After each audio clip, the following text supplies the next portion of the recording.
Ya, Bapak dan Ibu, buka Alkitab Anda. Saya akan bahas satu firman yang luar biasa dari Yesus tentang Yesus menyembuhkan hamba seorang perwira di Kapernaum. Buka Alkitab Anda di Lukas pasal 7. Buka Alkitab Anda di Lukas pasal 7 ayat 1 sampai dengan 10. Lukas pasal 7 ayat 1 sampai dengan 10. Yang sudah temukan katakan amin. Oke, puji Tuhan. Saya akan bahas tentang tema firman Tuhan yang hidup. Ya, di pasal 7 ayat 1 berbicara tentang Yesus kemudian dia masuk ke wilayah yang namanya Kapernaum. Apa itu Kapernaum? Itu artinya kota hiburan. Nah, letaknya 4 kilo.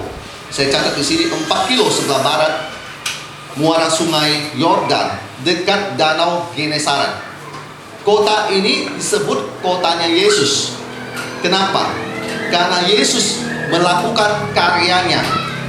Dicatat di Matius pasal 9 ayat 1. Nah, ini Kapernaum juga adalah tempatnya Simon, Petrus, dan Andreas. Ini Simon, Petrus, dan Andreas ini saudara. Jadi mereka berasal dari Kapernaum. Nah, di Kapernaum juga Yesus mengutuk Kapernaum karena ketidakpercayaan penduduknya dan membuatkan keruntuhan Kapernaum. Ya, oke, saya lanjut. Nah, singkat cerita, di ayatnya yang kedua, di situ diceritakan ada seorang perwira. Jadi perwira ini punya hamba yang sangat dihargainya. Jadi berbicara ada hamba yang dia hargai. Nah, Alkitab mencatat hamba itu sedang sakit keras dan hampir mati. Jadi sakit keras dan hampir mati. Nah, lalu saya mau bilang perwira ini, kalau saya menemukan di kamus Browning, ini orang adalah komandan atas 100 orang, kurang lebih jabatannya sersat, kurang lebih. Nah, sikonnya hambanya sakit. Lalu begini, di ayat pasal 7 ayat 3, dia dengar tentang Yesus. Dia dengar tentang Yesus dan dia suruh tua-tua Yahudi. Kenapa dia nggak berani sendiri? Karena yang urusan rohani begini, tua-tua Yahudi maju dulu. Nah, dia berharap ketika tua-tua Yahudi meminta sama Yesus, pasti Tuhan Yesus tolong. Itulah alasan kenapa dia datang sama tua-tua Yahudi. Nah, supaya ia datang dan menyembuhkan hambanya. Saya salut sama komandan ini.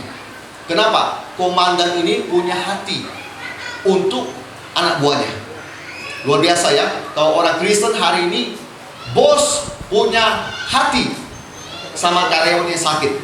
Kurang lebih begitu ya. Nah, lalu di ayatnya keempat dikatakan begini, mereka datang kepada Yesus dan dengan sangat, bukan datang biasa loh, dengan sangat mereka meminta pertolongannya.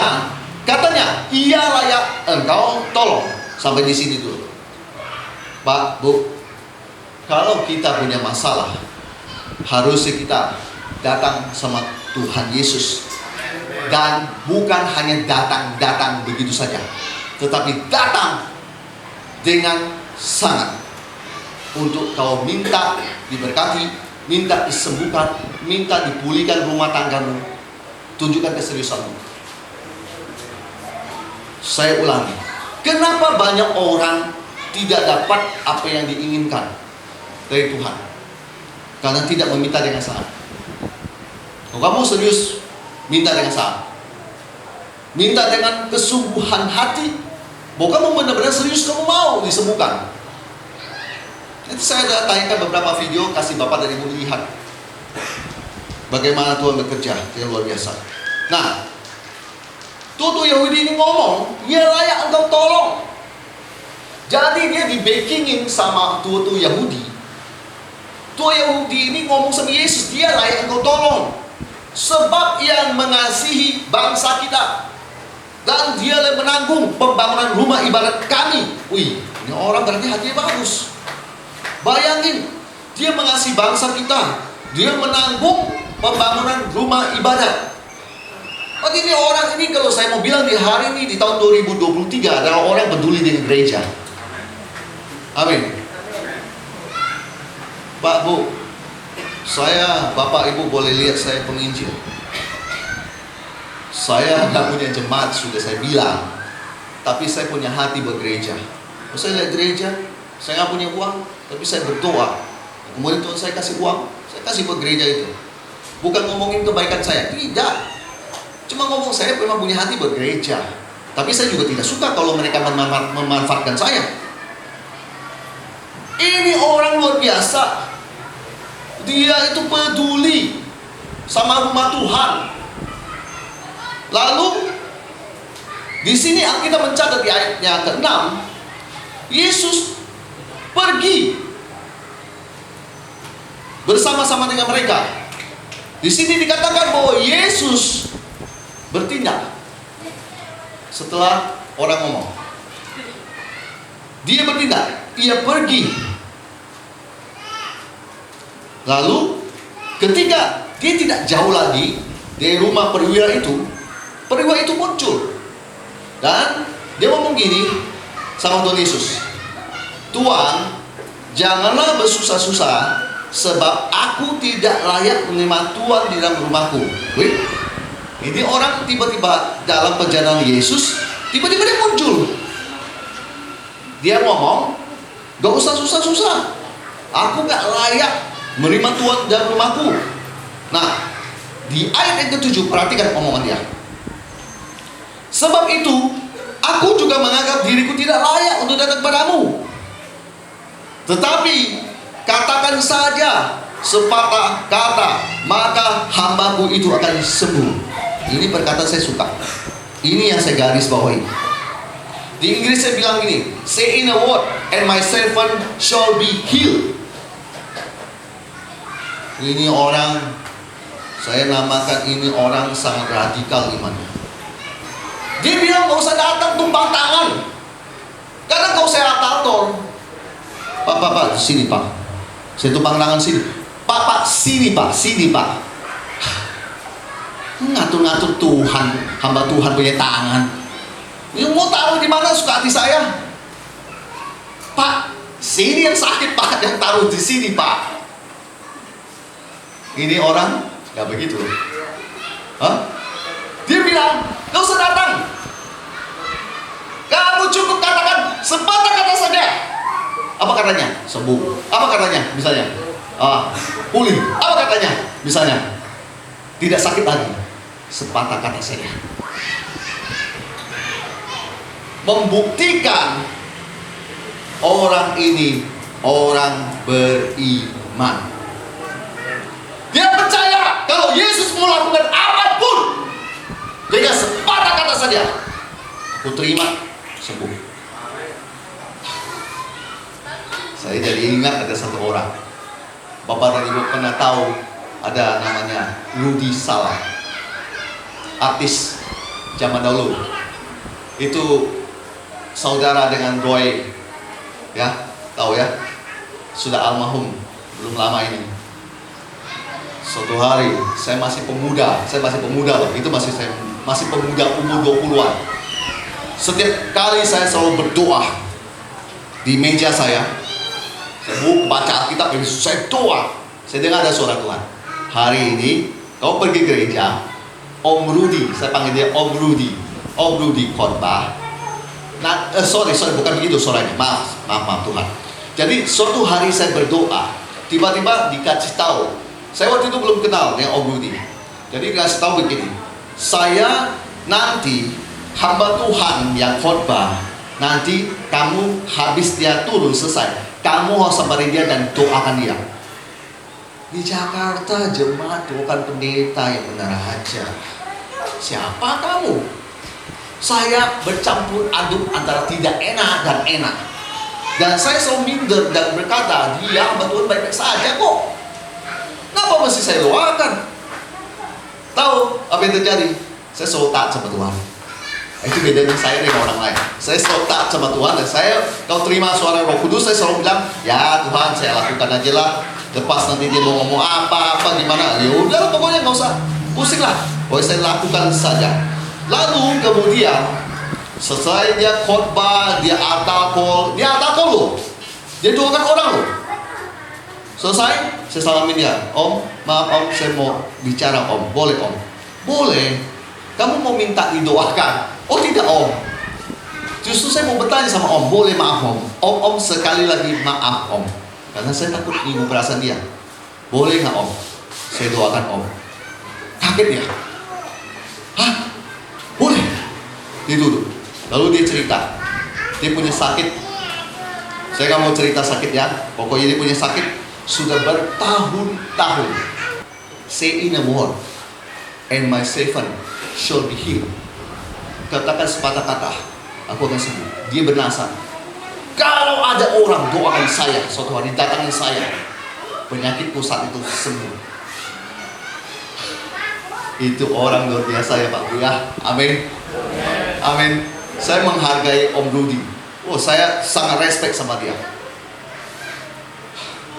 Lanjut.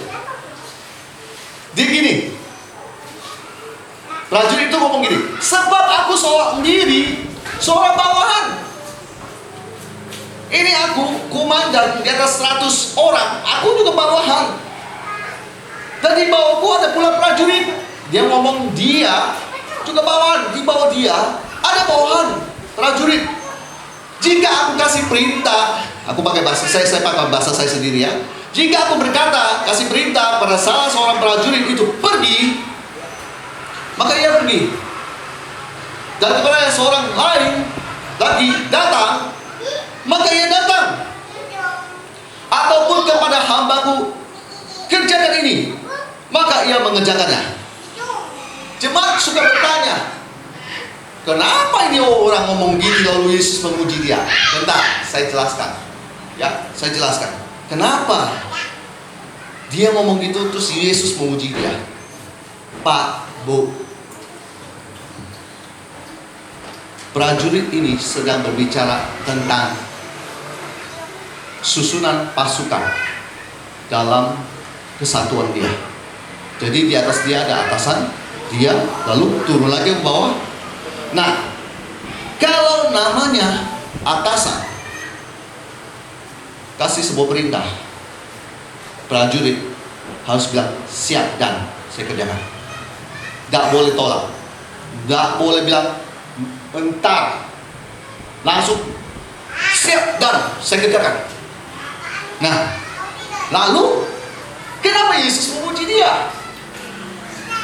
Saya mau jelaskan begini.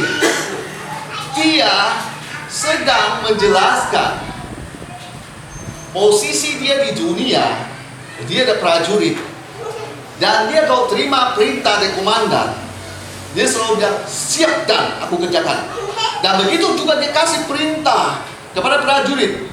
Prajurit harus tidak boleh nolak. Dan dia bilang iman yang sama dengan saya, dari saya kepada Tuhan. Kalau Tuhan mengatakan kamu sembuh, kamu harus sembuh. Amin. Amin. Kamu diberkati, diberkati.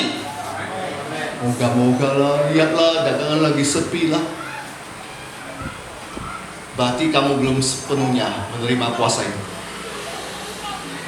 Kenapa Yesus memuji orang ini? Karena orang ini tahu tentang otoritas. Dia tahu ketika Tuhan berbicara, hamba Tuhan ketika berbicara, tunjuk dia dan bilang kamu sembuh. Terima. Yes, aku sembuh. Walaupun masih berasa, kayaknya masih sakit-sakit ini ya. Pak. Iman berbicara, bukan perasaan. Iman berbicara. Kau percaya, kau terima. Makanya maaf, orang suka main perasaan, sukar untuk beriman. Nanti saya tegur dia tersinggung lah. Itu bukan iman itu. Iman berbicara, Misalnya, saya lihat gembala-gembala ya, yang mau undang saya. Kita bilang kita mau datang. Alasannya banyak, inilah, itulah, gak ada makan, apalah sebagainya. Saya paling melihat itu, kok itu jadi kayak gunung batu ya buat dia. Padahal ibadah itu sangat sederhana. Kau buka saja pintumu, kau siapkan pemusik, kau lakukan ibadah, kami datang, lawatan Tuhan hadir, selesai, pulang. Kenapa masih bilang, ini nggak ada makan, nggak enak ya? Itulah perasaan mengalahkan iman. Kalau orang punya iman begitu, ketika hamba Tuhan bilang, kamu berdiri, tunjuk di dalam nama Yesus, sebulan nanti kau akan terima berkat Tuhan. Sebulan? Tunjuk saya kan? Atau tunjuk di belakang saya? Itu orang nggak beriman. Oh Pak, jangan lebay lah Pak, jangan lebay Pak. Kita hidup realita Pak. Kalau ikut Yesus, memang hidup yang realita. Tetapi kalau kamu pakai realitamu mempengaruhi imanmu, kamu akan tumpul dan tidak pernah bertumbuh. Amin. Ngerti maksud saya? Itu perkataan saya bolak-balik aja. Maksud saya, kita hidup di dunia ini. Ya, kita butuh makan. Ya, kita butuh uang. Ya, tetapi jangan sampai itu mengganggu keyakinanmu pada Yesus bahwa Dia bisa memberkati kamu. Kalau sudah sampai mempengaruhi kamu, bahaya. Saya lihat beberapa penginjil, kalau dia mau terbang, dia hitung-hitung duitnya dulu. Jadi telepon-teleponan dulu, dia pastikan dulu. Bro, nanti di situ gimana? Saya gimana? Nanti yang di sini gimana? Itu orang nggak akan berangkat. Bapak dan Ibu nggak akan berangkat, nggak akan menginjil, nggak akan terbang, tetap stay di tempat, tunggu sampai semua uang komplit baru berani jalan. Saya punya prinsip dari dulu adalah kalau saya dengar satu suara dari Tuhan, suara yang Sumba NTT, saya langsung jalan. Dari tidak kenal siapapun, cuma kenal satu anak muda, sampai di situ jadi kenal banyak. Dan kalau turun dari bandara sudah ada mobil standby jemput saya. Kau dulu ya nggak ada, nggak kenal kok. Bermula dari kita punya rangka iman. Langkah iman. Bapak dan Ibu, saya kasih tahu Anda, Kalimantan Barat itu luas Pak, bukan kecil, luas. Kalau Bapak dan Ibu jelajah itu luas sekali, luas sekali. Saya mau bilang, orang dulu ya misalnya ngomong, mana mungkin evangelis Hendrik ini kalau dia tidak membina hubungan dengan si pendeta yang satu ini, dia nggak akan bisa punya pelayanan lebih luas. Saya buktikan, saya bilang, saya akan buktikan sama kamu lihat saja. Itu perkataan saya patahkan. Dan saya punya pelayanan akan kemana-mana. Ya memang terjadi sampai hari ini. Makanya kalau saya punya pelayanan di Kalimantan Barat 1 bulan full 30 hari, itu setiap hari KKR. Oh saya heran. Di sini saja saya sudah melihat kebaikan Tuhan lewat pertolongan teman-teman, salah satunya hambanya. 20 hari saya KKR di sini. Setiap hari ada. Tadi malam di wilayah Kampuri, tadi pagi langsung di Lapas Tuhan A, habis malam ini ke sini, besok lagi kemana? Setiap hari ada pelayanan. Kenapa? Iman saya berkata, Tuhan, aku nggak mau duduk-duduk di hotel. Aku yakin masih banyak orang kantor mau dengar firman. Dan aku yakin aja, karena berhubung mereka nggak kenal saya, mereka nggak tahu saya, makanya saya nggak dapat kesempatan itu berkorban di depan mereka. Kalau saya sudah dapat Tuhan, saya akan Tuhan pakai, dan saya senang Tuhan pakai. Kenapa? Saya lihat di sini punya iman. Tuhan kasih tunjuk saya, imannya agak kurang. Makanya kamu ke situ, kamu godok lagi di sana, supaya iman-iman cepat tuh naik semua, supaya mereka percaya bahwa Yesus sanggup melakukan perkara-perkara hebat, dahsyat, luar biasa, mengubahkan pribadi orang, memberkati ekonomi orang, bahkan menyembuhkan yang sakit. Glory Jesus. Saya lanjut. Jadi ketika Yesus dengan statement dia itu, ya heran. Di ayat 9, dia heran. Kalau di Inggrisnya dia bilang, dicatat, dia kagum. Lalu Yesus bilang, aku berkata kepadamu, iman sebesar ini tidak pernah aku jumpai, sekalipun di antara orang Israel. Yesus kagum sama orang ini. Dia bilang, nggak aku pernah jumpai sekalipun orang Israel. Harusnya orang Israel itu ada iman kayak gini, tapi nyatanya nggak ada. Zona nyaman itu membuat orang tidak beriman, Pak Bu. Percaya nggak? Semua ada. Keluar dari pintu, ini ada, itu ada, apa enggak? Semua ada. Coba, ketika kalau sudah tidak ada ini, tidak ada itu, membuat kamu mau nggak mau kamu harus beriman dan berdoa. Pak Bu, karena saya bersyukur kita tinggal di Indonesia dengan kondisi yang Bapak Ibu tahu lah, nggak usah saya sebutkan, yang keras. Ini kan terbuka. Membuat saya harus mau nggak mau berharap sama Tuhan. Itu bagus daripada Eropa, daripada Amerika. Bapak dan Ibu lihat gereja jadi bioskop, jadi diskotik, jadi apa? Melempem semua kerohaniannya. Gereja kalau ibadah ada 4 orang hadir, itu pun orang sudah bertua-tua semua. Kalau sebisa selama ini gembala dia bilang, oh puji Tuhan, haleluya. Tahu, saya bukan menghina, saya tahu fakta, saya ngerti fakta, saya pelayanan sudah saya pelayanan penginjilan sudah 13 tahun. Kalau saya pelayanan total itu sudah lebih dari 13 tahun. Saya tahu kenapa hamba Tuhan dari Malaysia, dari negara manapun suka sekali berkunjung ke Indonesia. Kenapa? Karena orang Indonesia kan melihat bule kan bilang, bule, hebat bule, dan sebagainya. Bapak dan Ibu, kalau Bapak Ibu tahu, mereka tuh sangat excited mau datang ke Indonesia karena melihat orang Indonesia berapi-api semua. Amin. Di Jakarta sampai masuk gang ada komsel. Bayangin, di sana melempem semua. Makanya dia suka Indonesia. Api Indonesia. Nah, kembali ke sini. Saya katakan kepadamu, saya tidak menemukan iman sebesar ini tidak pernah aku jumpai sekalipun di antara orang Israel. Setelah itu, Yesus ngomong itu, dia yang ke-10. Dan setelah orang-orang yang disuruh itu kembali ke rumah, didapatinya lah hamba itu telah sehat kembali. Kalau di Matius pasal 8 ayat 13 berkata, pada saat itu sebulan hambanya. Di Inggrisnya, di terjemahan untuk Inggris King James, di Matius pasal 8 ayat 13, and his servant was healed in the same hour. Same itu apa? Waktu yang sama. Jadi ketika Yesus lihat iman orang itu, dia ucapkan sesuatu buat dia.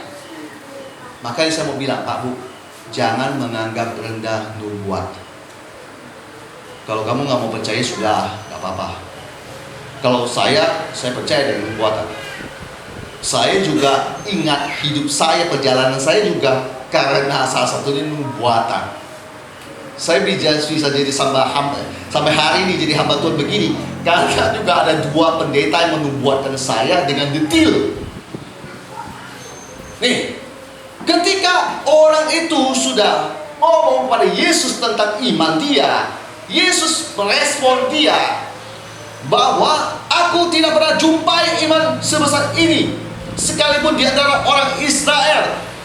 Nah, Yesus melepaskan urapannya, Yesus melepaskan firman kepada orang itu. Dan orang itu yang punya bawaannya sakit, bawaannya tidak ada di situ, bawaannya mungkin di tempat lain. Tetapi Alkitab mencatat pada saat yang sama, ketika Yesus melepaskan perkataan itu, melepaskan firman itu, pegawainya bawaannya sembuh.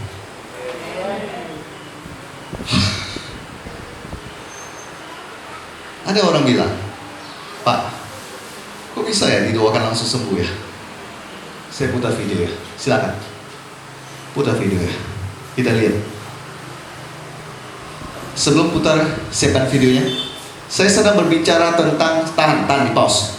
Saya sedang berbicara tentang seorang gadis usia 13 tahun, orang Dayak di kampung Kalimantan Barat, dari tempat dia untuk keluar ke kecamatan, butuh sekitar 6 jam.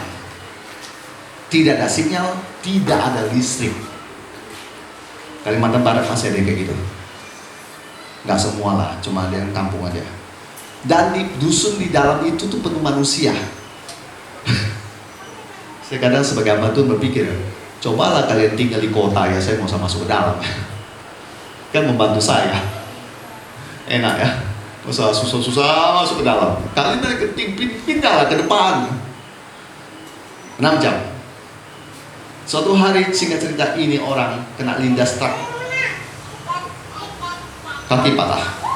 Pastinya dia sudah berobat kemana-mana, ke rumah sakit, ke puskesmas atau klinik atau apa, saya nggak tahu. Karena mungkin yang ada itu seperti itu. Kalau bilang rumah sakit, kayaknya harus ke daerah kabupaten. Mereka pasrah. Suatu hari KKR, singkat cerita KKR, dihadiri ada sekitar hampir 300 orang. Itu orang Iban semua. Kalau tahu ada daerah orang Dayak namanya Iban, Dayak Iban. Penuh semua tuh.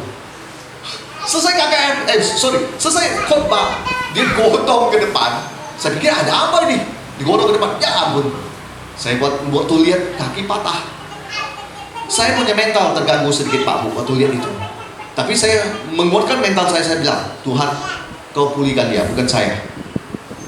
Patah gimana caranya bisa sembuh, Tuhan? Gue gak ngerti yang kayak gini. Kalau flu, pilek, kanker pernah, HIV pernah.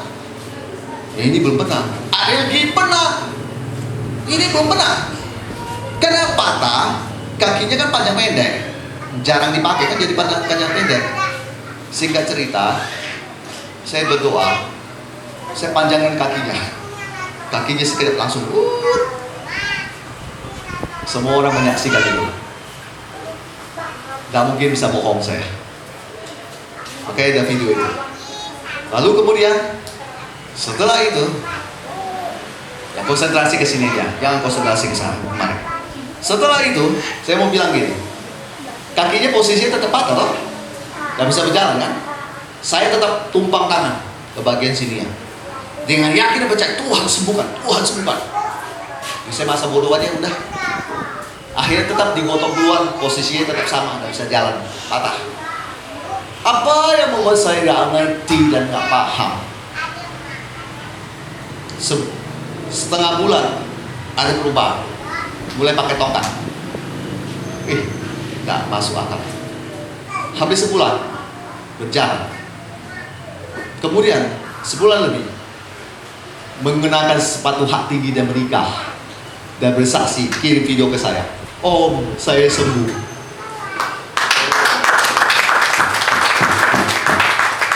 Mau tepuk tangan buat Yesus. Sudah saya bilang, saya nggak paham, karena saya manusia. Nalar saya itu berkata nggak sembuh, tapi saya mau percaya sama Tuhan. Kau lakukan bagianmu. Ada satu lagi, tampilkan fotonya dari bayi dulu. Tampilkan bayi itu. Bayi ini adalah milik seorang bapak pendeta dan ibu gembala. Jadi suatu hari dia telepon saya. Ya sama juga di pedalaman, nggak ada sinyal, nggak ada listrik. Aduh kasihan. Tapi kan, dia telepon saya. Dia bilang, Pak Pendeta, sebelum ini bayi ini lahir ya, Pak Pendeta, istri saya mengalami sesuatu. Singkat cerita, kalau sampai saya lahir, itu bayi dokter sudah vonis mati. Kalaupun hidup, cacat. Intinya begitu, cacat. Pak Pendeta berdoa buat saya. Seperti firman Tuhan ini, saya berdoa di telepon sudah, di dalam nama Yesus, bayimu tidak akan mati. Bayimu sehat. Gembala, tetapi kalau sudah menyangkut soal anak juga begini. Ya wajar lah, manusiawi. Tapi makanya saya mengajarkan sesuatu yang lain, iman. Tampilkan kalau bisa. Lalu saya Tiap kali dia telepon saya bilang pada orang itu, kamu nggak usah khawatir, dengar omongan saya, bayimu tidak akan apa-apa, hidup. Dia kemudian melahirkan, benar, hidup, tidak apa-apa. Oh, tapi Pak Pendeta, saya juga khawatir gimana nanti ke depan. Saya telepon dia lagi, saya doakan dia lagi. Kamu itu tidak usah khawatir dan takut. Dokter yang berkata itu silakan dia ngomong gitu, tapi saya dengan firman Tuhan ngomong, bayimu hidup, bayimu nggak akan mati, nggak cacat. Dan itulah dia kirim foto itu buat saya. Persoalannya tidak segampang gitu Pak Bu. Namanya juga pelayanan di pedalaman. Dia ada duit. Kumpulin sana, kumpulin sini. Bawa pakai ambulan istrinya ke rumah sakit. Saya sudah kasih 300.000. Lalu saya tanya, Bro, sudah bisa bayar? Dia jawab saya, Pak, masih kurang Pak. Ya ampun, kasihan yang pendeta. Harus pikirin, doakan keselamatan bayimu, pengobatanmu juga saya bayar. Pada akhirnya memang saya bayar lewat seorang teman.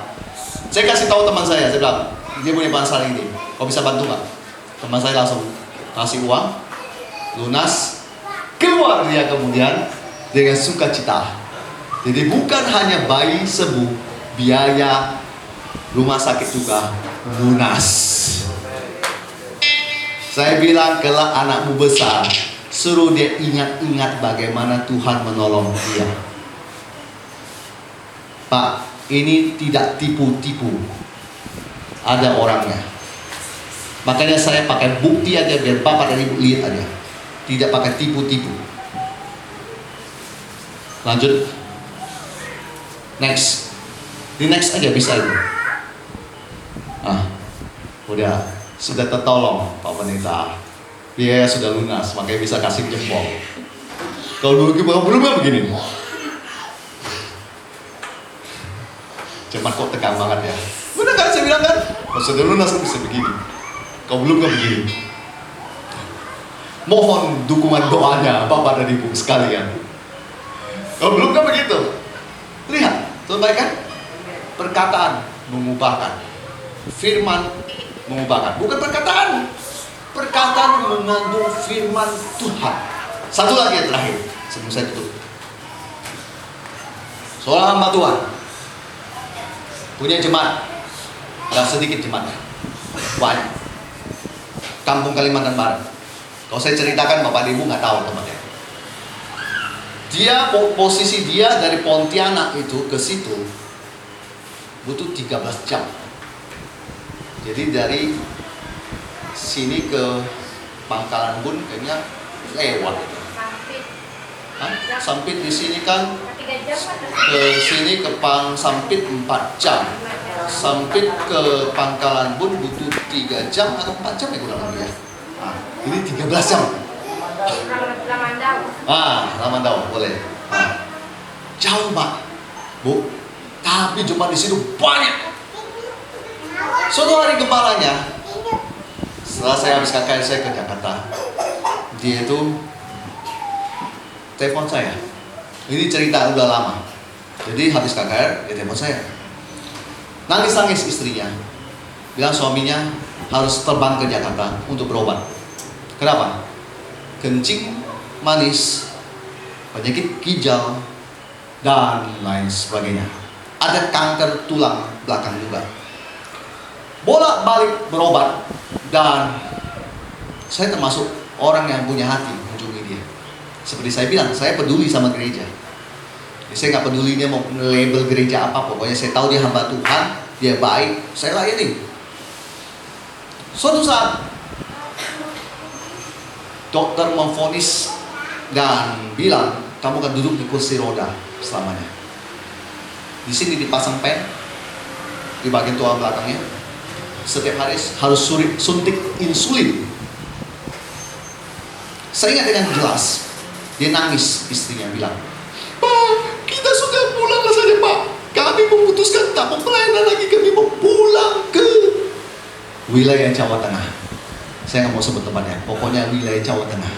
Mereka orang Jawa, pelayanan di Kalimantan Barat. Saya mau, bu, tenang bu, ibu tenang, dengarkan doa saya. Ibu tenang, dengarkan doa saya. Tapi mau begini, udah ibu tenang, doa saya. Itu si A itu tak akan duduk di kursi roda. Dokter bilang duduk di kursi roda. Fakta bilang duduk di kursi roda. Firman Tuhan berkata dia disembuhkan. Istri saya lah saksinya. Sampai hari ini dia tidak duduk di kursi roda. Orangnya memang sudah pensiun pelayanan, ada di Jawa Tengah. Sehat, baik, walaupun suntik insulin. Karena kencing manisnya udah tinggi. Tapi dia hidup, dia baik. Teman-teman saya pelayanan yang lain lewat semua. Yang kena kencing manis itu lewat semua. Satu lagi, maaf, Tuhan menggerakkan saya untuk mengatakan ini. Jangan takut telat pulang malam ya. Satu lagi, singkat. Saya pelayanan di Manado. Suatu hari, ini singkat saja. Saya duduk bertamu di rumah pendeta muda. Itu di wilayah Langon. Bapak pendeta Audi pasti tahu Langon itu di mana. Saya duduk di situ. Saya bilang, bro, di mana istrimu? Dari tadi kita ngobrol, istrimu nggak nampak. Ada. Singkat cerita dia sembuhkan istrinya. Rupanya istrinya ada di balik kamar. Kami duduk di sini berseberangan. Istrinya itu udah di kamar. Terakhir kami mau balik, kami bilang, istrimu mana? Nanti kalau kamu ketemu istri saya, Pak Pendeta pasti takut. Gitu ya. Kenapa? Saya penasaran. Ya, kasih buka itu tirai. Masuk saya, kaget saya. Istrinya itu ibu muda, gadis muda yang sudah berkeluarga, cantik. Menurut saya itu ukuran cantik.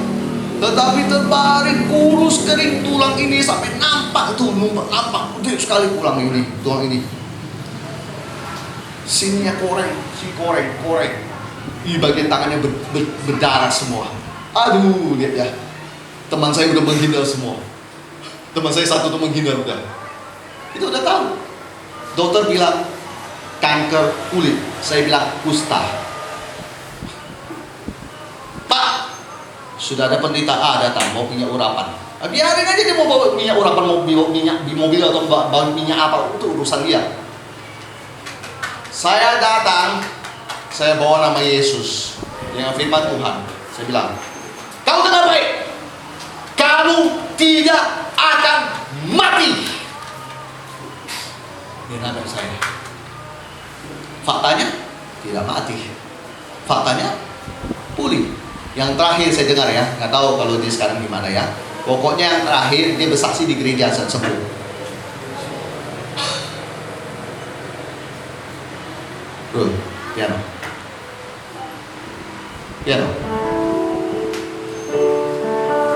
Jangan membatasi Tuhan. Jangan membatasi kuasanya. Saya suka gereja ini. Gereja ini, maaf, tempatnya cuma begini. Tapi song leadernya saya lihat, pemusiknya saya lihat. Saya ini penginjil, saya sudah menjelajah kemana-mana, saya tahu lah. Saya percaya Tuhan mau bangkitkan iman gereja ini. Jangan terbatas dengan apa yang kamu lihat saat ini. Percaya sama Tuhan. Bahkan ketika ada firman Tuhan dilemparkan, nubuat dilemparkan, tangkap itu dan percaya. Kayak prajurit itu bilang, ya Tuhan, gak usah datang aja, katakan sepatah kata saja. Itu sepatah kata saya ngomong, kamu tidak akan mati. Yang satu juga bilang, kamu tidak akan duduk di kursi roda.